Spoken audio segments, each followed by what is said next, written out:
सोलापूर, पुणे, अहमदनगर या 3 जिल्ह्यातील शेतकऱ्यांसाठी आनंदाची बातमी आहे। उजनी धरण हे 100% भरले। आपण पाहू शकतो की उजनी धरण हे 100% भरलेलं आहे। यामुळे या उजनी धरणावरती अवलंबून असलेला शेतकरी हा सध्या आनंदाचं वातावरण यांच्यामध्ये निर्माण झालेलं आहे।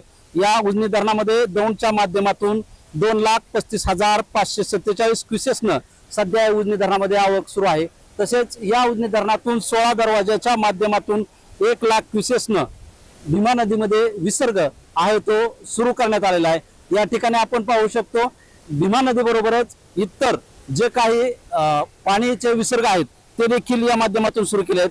यामध्ये पॉवर हाऊस असेल या ठिकाणी 1600 क्युसेसनं, तसेच सिनामाना बोगद्याला 105 क्युसेस, दहीगाव उपसा सिंचन योजनेला 100 क्युसेस व भीमासिना बोगद्याला 900 क्युसेसनं पाण्याचा विसर्ग हा या उजनी धरणातून सोडण्यात आलेला आहे।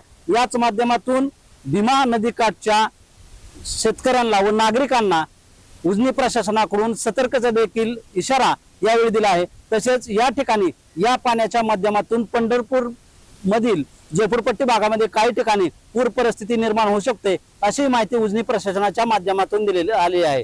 कॅमेरामॅन हरीश गाडेसह शीतलकुमार मोटे, TV9 मराठी, उजनी।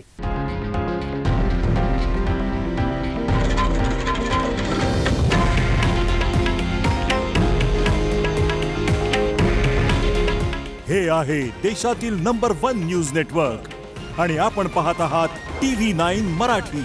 काळजी तुमची, हित महाराष्ट्राचं।